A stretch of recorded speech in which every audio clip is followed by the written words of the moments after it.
കർക്കിടക മാസത്തിന്റെ ഭാഗമായി കുന്നംകുളം നഗരസഭ കുടുംബശ്രീയുടെ നേതൃത്വത്തിൽ നടപ്പിലാക്കുന്ന അമൃതം ഔഷധക്കഞ്ഞി വിതരണത്തിന് തുടക്കമായി. വിതരണത്തിന്റെ ഔദ്യോഗിക ഉദ്ഘാടനം നഗരസഭാ ചെയർപേഴ്സൺ സൗമ്യ അനിലൻ നിർവഹിച്ചു. വൈസ് ചെയർമാൻ PG ജയപ്രകാശ് അധ്യക്ഷത വഹിച്ചു. കർക്കിടക മാസത്തിലെ ആരോഗ്യ സംരക്ഷണവും പാരമ്പര്യ ഔഷധക്കഞ്ഞിയുടെ പ്രാധാന്യവും പൊതുജനങ്ങളിലേക്ക് എത്തിക്കുക എന്ന ലക്ഷ്യത്തോടെയാണ് കുടുംബശ്രീ ഈ സംരംഭം സംഘടിപ്പിച്ചിരിക്കുന്നത്. നഗരസഭയിലെ വിവിധ അയൽക്കൂട്ടങ്ങളുടെ കൂട്ടായ നേതൃത്വത്തിലാണ് ഔഷധക്കഞ്ഞി തയ്യാറാക്കുന്നത്. ഇന്നു മുതൽ അടുത്ത 7 ദിവസത്തേക്ക് നഗരസഭ സുഭിക്ഷ ക്യാൻറ്റീൻ പരിസരത്ത് നിന്നും പൊതുജനങ്ങൾക്ക് ഔഷധക്കഞ്ഞി ലഭ്യമാകും. 1 ലിറ്റർ കഞ്ഞിക്ക് 100 രൂപയാണ് വില നിശ്ചയിച്ചിരിക്കുന്നത്. ആരോഗ്യദായകമായ ഔഷധക്കഞ്ഞി കുറഞ്ഞ നിരക്കിൽ പൊതുജനങ്ങൾക്ക് ലഭ്യമാക്കുന്ന കുടുംബശ്രീയുടെ ഈ വേറിട്ട സംരംഭത്തിന് മികച്ച പിന്തുണയാണ് ആദ്യ ദിനം മുതൽ ലഭിക്കുന്നത്.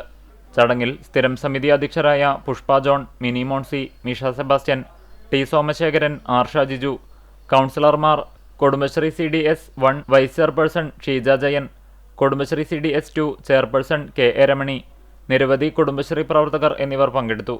കുടുംബശ്രീ മെമ്പർ സെക്രട്ടറി ബിന്നു ചടങ്ങിന് നന്ദി പറഞ്ഞു.